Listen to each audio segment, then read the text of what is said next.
자, 오늘은 쌍꺼풀 수술과 눈썹파 거상의 비교, 차이점에 대해 설명을 드리도록 하겠습니다.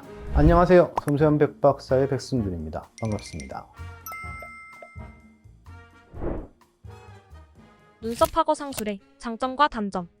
눈썹 하거상술 그러면 늘어진 피부를 눈썹 밑에서 잘라내야 되는 그런 방식이 되기 때문에 당연히 흉터를 고민을 좀 해야 될 거고요. 우리 눈썹이 이게 고정되어 있는 위치가 아니고 이제 떠 있는 상태란 말이에요. 그래서 이제 여기 피부를 잘라내게 되면 눈썹 포지션에 변화가 오는 사람들이 꽤 있어요. 가만히 위치를 잡아주고 밑에 늘어진 피부를 잘라내서 눈을 끌어올린다로 생각을 하면은 오산인 게 눈썹의 위치도 약간 떨어지게 되거든요. 이게 또 해필이면 중력으로 당기는 방향에 있기 때문에 까딱 잘못하면 눈썹만 내려오는 그런 경우도 고려를 해야 되겠죠. 또 쌍꺼풀이 만들어지는 줄 알고 오시는 분들이 꽤 많은데 쌍꺼풀을 만드는 수술은 아니죠. 덮여있던 쌍꺼풀이 나타나는 정도는 몰라도 이것만으로 모든 문제가 다 해결되느냐? 뭐 그것도 아니에요. 그죠? 왜냐하면 이 눈썹 위쪽에서 늘어진 것들은 눈썹 밑에서 다 처리가 불가능한 것들이니까 그런 제한점들이 있다는 걸 고려하고 수술을 받으시면 되게 큰 문제는 없을 걸로 생각이 됩니다.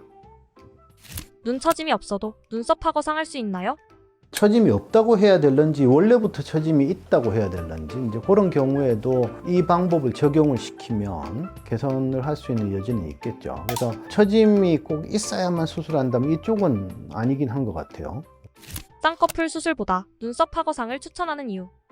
나이가 드셔가지고 피부가 처져 내려왔을 때 쌍꺼풀 수술을 하고 싶다라고 이야기하시는 분들은 실제로 이제 쌍꺼풀 수술보다는 상안검 수술을 쌍꺼풀로 오해를 하시고 오는 경우들이 간혹 있죠. 그럴 때 상안검 수술의 결정적인 문제는 이 얇은 피부들을 제거를 해내다 보니까 눈썹 밑에 있는 두꺼운 피부를 끌고 내려와 버리는 경우가 생겨서 수술 결과가 굉장히 부자연스럽게 나타나는 경우들이 많거든요. 나이 들어서 쌍꺼풀 하면 안 이쁘더라. 결국 상안검 수술 이야기하는 거고 간혹은 이제 설명이 부족하거나 본인이 해달라고 했으니까 해주는 거라는 식으로 수술을 했을 때 기술상의 어떤 문제로 잘못 수술해서 그렇다고 오해를 하고 오시는 분들이 간혹 생기거든요. 상안검 수술을 쌍꺼풀 수술로 오해를 하셔가지고 수술한 경우에는 환자분을 명확하게 이해를 시켜 드려야 돼요. 그건 의사들이 해야 되는 일 중에 하나거든요.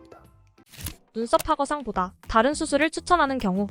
특히 상대적으로 나이가 조금 젊은 분에서 뭐 쌍꺼풀이 좀 어색할 것 같아서 눈썹 밑에서 어떻게 해보려고 오신 분들, 저 같은 경우에는 환자분들한테 이걸 설명을 해요. 지금 있는 문제의 크기하고 환자가 뭔가를 했을 때 얻는 이득하고를 저울질을 해봐야 되는데 그때 흉터라든지 어색한 것들, 수술로 인한 손상, 비용, 시간 이런 것들을 종합적으로 고려를 좀 해봐야 되거든요. 그냥 쌍꺼풀 수술만 해도 충분히 자연스러울 경우에는 차라리 그거 하지 마시고 그냥 쌍꺼풀 수술 하시는 게 더 나아요 라고 설명하는 경우도 꽤 많아요.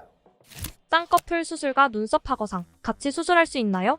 당연히 같이 할 수 있어요. 왜냐하면 우리가 눈이 시원해지고 싶다 그러면 전체적으로 여기 이제 피부 양이 많다는 이야기가 되는 거니까 잘라내면 그만큼 시원해질 텐데 마냥 잘라낼 수는 없으니까 적당히 자연스러운 정도로 잘라내면 덜 잘린 부분이 있어서 아직도 조금 많은 것 같다. 그럴 때 쌍꺼풀로 이렇게 라인을 만들어주면 훨씬 깨끗할 수 있고요. 일반적으로 눈썹과 거상을 하게 되면 수년 전 내지 뭐 10년 전 이상의 그 당시에 내 얼굴에 있던 쌍꺼풀 라인 같은 것들이 나타나게 되는데 그게 자연스러운 쌍꺼풀 라인이면 되는데 양쪽이 짝지기가 좀 심하다든지 뭐 잘 가다가 이렇게 뚝 끊어진다, 뭐 두 줄로 생긴다 여러 가지 케이스도 있거든요. 그럴 때 쌍꺼풀 라인을 정리를 해주면 훨씬 깨끗한 경우들이 있어서 일반적으로는 이런 경우가 대부분이지만 간혹은 두 번 수술하기 싫다, 두 번 방문하기가 어렵다 이런 경우에는 잘 상의한 다음에 두 가지 수술 동시에 시행하는 경우도 있고요. 그래서 여러 가지 케이스도 있습니다.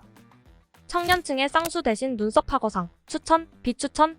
어떤 분들은 눈썹과 거상을 하는 거에 이점이 많은 경우도 있어요. 원래 처져 있는 그런 인상을 갖고 있다든지 눈썹 밑에 양이 굉장히 많아서 쌍꺼풀만 가지고는 걷어 올리기가 조금 어렵다든지 이런 경우도 있을 거고요. 반대로 쌍꺼풀 생기는 게 싫기 때문에 이 수술을 선택한다라고 하는 경우에 쌍꺼풀로 충분히 교정이 가능하다면 쌍꺼풀 라인을 낮게 잡아서 속쌍꺼풀과 껍질을 만들어 버리면 쌍꺼풀은 안 생기면서 문제는 해결돼 버리는 경우도 있거든요. 자, 그럴 때는 당연히 손상의 정도가 작은 쌍꺼풀 수술을 선택하는 게 맞아요. 상담이 필요하다는 건 바로 이제 그럴 때를 이야기하는 거죠. 물론 환자분들 입장에서 난 이게 더 좋을 것 같아 라고 생각하실 수도 있겠지만 어쨌거나 그래도 이런 수술에 대해서는 성형외과 전문의들이 말 그대로 전문가들이니까 같이 상의를 잘 해보시고 설명을 들어보시면 본인이 뭔가를 판단하는데 많은 도움을 받으실 수 있을 거로 생각이 됩니다. 자, 다음에는 더 좋은 영상으로 찾아뵙도록 하겠습니다. 섬세한 백박사의 백승준이었습니다. 감사합니다.